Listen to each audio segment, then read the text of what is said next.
members of Red Cross Society. Today we are conducting the assembly. First, I am going to tell what is Red Cross. Red cross Bharat में red cross society की स्थापना 1920 में parliamentary act के तहत की गई थी।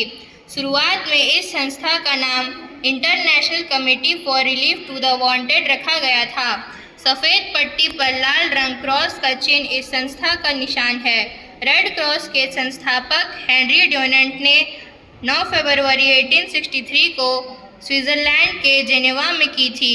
Red cross एक राष्ट्रीय और अंतर्राष्ट्रीय स्तर की स्वयं सेवा संस्था है जो युद्ध में घायल लोगों, आकस्मिक दुविधाओं से पीड़ित लोगों और देश के किसी भी भाग में प्राकृतिक या मानवीय आपदा से शिकार लोगों के आपातकाल में मदद करती है और उनकी उचित उपचार से सुविधाएं देने का कार्य करती है। विश्व रेड क्रॉस 2025 की आधिकारिक थीम है कीपिंग ह्यूमैनिटी अलाइव, मानवता को जीवित रखना। Now we are going to present a small nukkad skit about एक पेड़ माँ के नाम।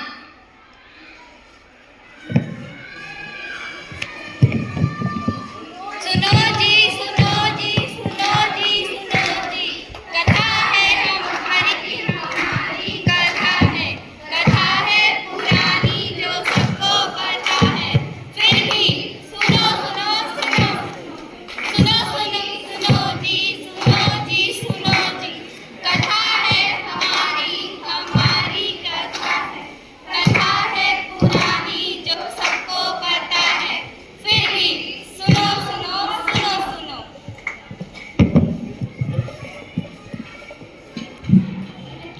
हम सब सुनते हैं, हम सब देखते हैं पर भूल जाते हैं। हम समझते हुए जानते हुए उस चीज के बारे में बात नहीं करते। आखिर ऐसा क्यों? आखिर ऐसा क्यों? आखिर ऐसा क्यों?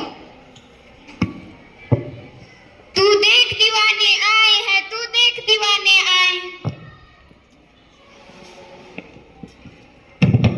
इस रंगमंच के खेल खेल में सच को बताने आए हैं। देख दीवाने आए हैं, तू देख दीवाने आए हैं। इस रंगमंच के खेल खेल में सच को बताने आए हैं। कभी हमने सोचा है मौसम बदल रहा है, जंगल जल रहे हैं, हर दिन ना जाने पक्षियों की कितनी प्रजातियां खोती जा रही है कि यह पर्यावरण, ये प्रकृति, ये हमारा घर नहीं है। हम इस प्रकृति के पात्र नहीं हैं। इन पेड़ों का अपमान करना बंद करो, अपने विरासत का सम्मान करो। इन पेड़ों का सम्मान करो, अपनी विरासत का सम्मान करो। इन पेड़ों का सम्मान करो, अपनी विरासत का सम्मान करो। इन पेड़ों को लगाओ, अपनी धरती को बचाओ। इन पेड़ों को लगाओ, अपनी धरती को बचाओ। इन पेड़ों को लगाओ, अपनी धरती को बचाओ। पेड़ कहने को तो ये केवल 1-2 अक्षरों का शब्द है, पर उन 2 अक्षरों से कुछ ज्यादा ही है। पेड़ हमें केवल फल, फूल, सब्जी और वायु ही नहीं देते, मगर उन छोटे छोटे मासूम पक्षियों के लिए एक आशियाना है।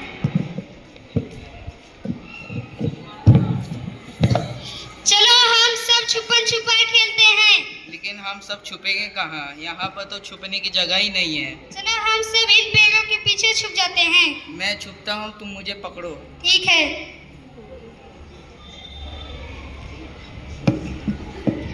ये मैंने तुम्हें ढूंढ लिया।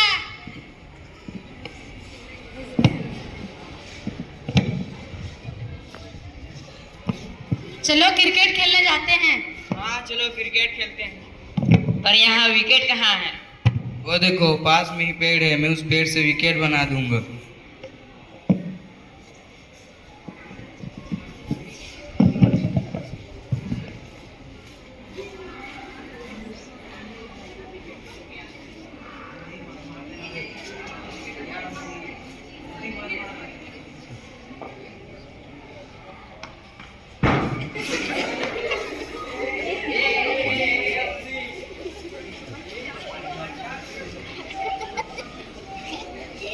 अरे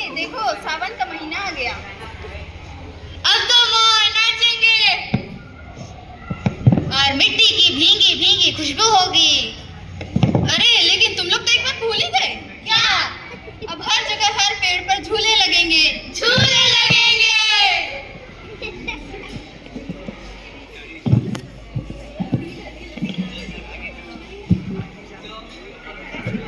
ढील दे जल्दी ढील दे। अरे भैया वो पतंग काट के दिखाओ ना। एक मिनट अभी काट के दिखाता हूँ। अरे भैया आपका पतंग तो उस पेड़ में अटक गया।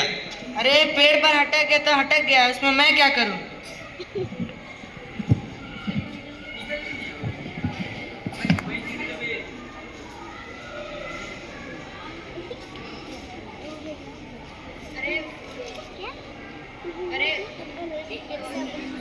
अरे भैया क्या कर रहे हो? अरे चुप यार, तुम मुझे डिस्टर्ब कर रहे हो। फिर भी बताओ तो क्या कर रहे हो? अरे दिखाई नहीं देता, मैं निशाना लगा रहा हूँ। अच्छा अगर आप में इतनी हिम्मत हो अमरूद को गिरा के दिखाओ। हाँ अब तू देख, ये तोड़ दिया।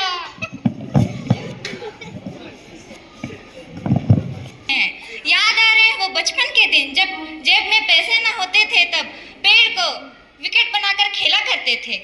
जब पास आए सावन के महीने तो पेड़ पर चढ़कर झूला झूलते थे। गुलेल से पेड़ों पर लगे आमों को तोड़ा करते थे और जब पतंग फंस जाते थे पेड़ों पे तो समझ नहीं आता था कि उसे तोड़ दूं या छोड़ दूं। मगर अब ना तो पेड़ों पर पत्थर से विकेट बना सकते हैं और ना ही पेड़ों पर लगे आमों को तोड़ सकते हैं और ना ही सावन के महीने में झूले झूल सकते हैं।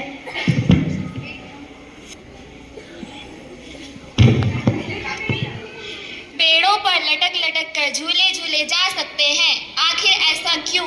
क्योंकि पेड़ तो अब बचे ही नहीं। आखिर क्या हुआ इन पेड़ों को? किसने किया ये नुकसान?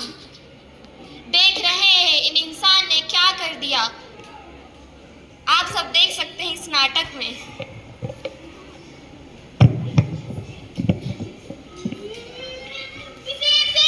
ओए भैया दिखाई नहीं देती रेड लाइट, हॉर्न पे हॉर्न बजाए जा रहे हो, क्यों बेमतलब के ऑल परेशान करते हो भाई? कौन सी रेड लाइट, ये वाली या ये वाली? ओए छोकरे बताओ प्लीज। मैं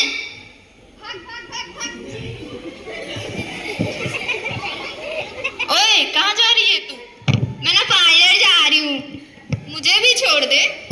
लेकिन मेरा तो अकेले जाने का मन है। लेकिन हम दोनों तो एक ही जगह जा रहे हैं, मुझे भी छोड़ देना। नहीं यार, मुझे अकेले ही कंफर्टेबल लगता है, तो दूसरी गाड़ी ले ले। ड्राइवर, चार गाड़ियाँ निकालो।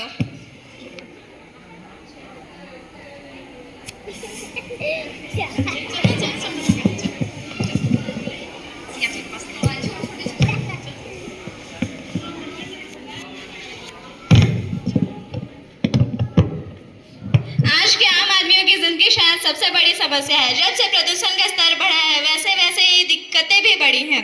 पहले प्रदूषण पर कोई बात नहीं करता था, पर आए दिन तो प्रदूषण पर रिपोर्ट्स आए होते हैं। हमें हमारे भविष्य में आगाह करने के लिए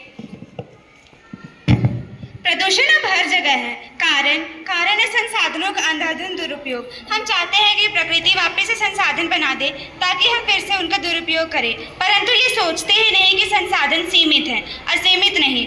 और मनुष्य है, गलतियां भी करेंगे। क्यों? क्योंकि मर्जी तो हमारी ही चलेगी ना।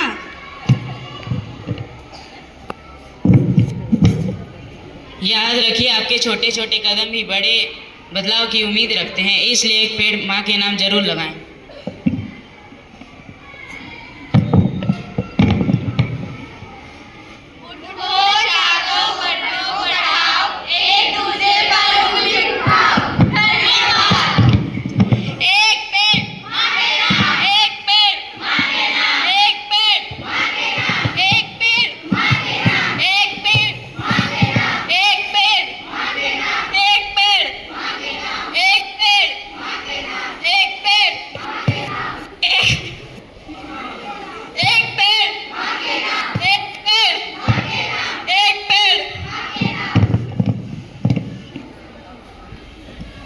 And here the skit of Ek Ped Maa Ke Naam is completed.